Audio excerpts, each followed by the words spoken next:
I want to talk about failure.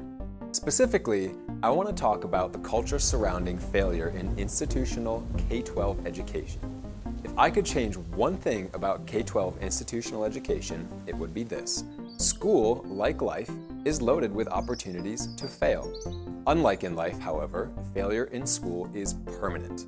A bad mark on a test or assignment is indelible and, worse yet, is considered an end rather than a means. Irrecoverable, high-stakes failure creates stress, which is useful in survival situations, but a poor way to promote long-term intellectual growth. Stress, and by extension fear, stifles exploration, experimentation, and risk-taking, the hallmarks of 21st century learning.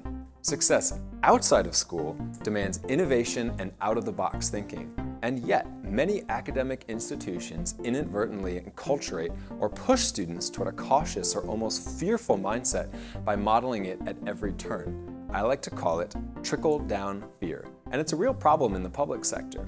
In the case of K-12 institutional education, teachers are afraid to fail because of pressure from administrators.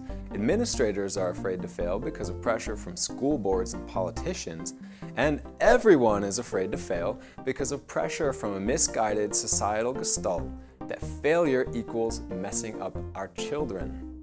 Imagine instead what schooling would look like if society took a giant chill pill and schools adopted a culture that celebrates risk-taking and failure.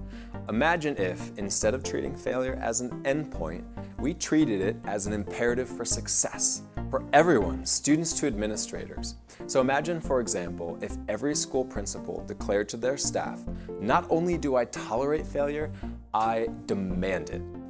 Each of you must perform at least one new bold experiment every single year. In this imagined alternate reality, where the people who design the learning experience in schools, and I'm talking about teachers and curriculum directors here, were they more or less ambitious than in our reality?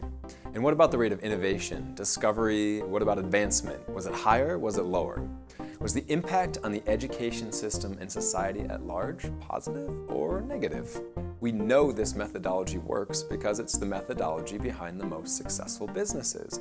Companies like Apple and Google constantly dream up ways to improve their products in order to maintain a competitive edge, a process that involves prototyping, testing, iteration, and frankly, a slew of dead ends.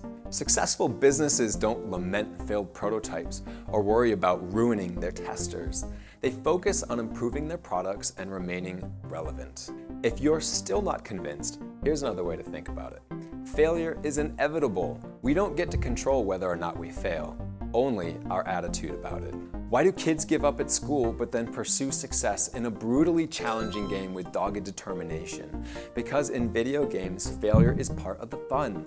Video games enculturate players to expect, learn from, and even enjoy the failure. In the same way, in startup culture, failure is viewed as an essential ingredient to success. Talk to any successful entrepreneur, and you will discover an abnormally extensive history of failure, coupled with an equally extensive history of experimentation and embracing liability. I will leave you with 3 key ideas.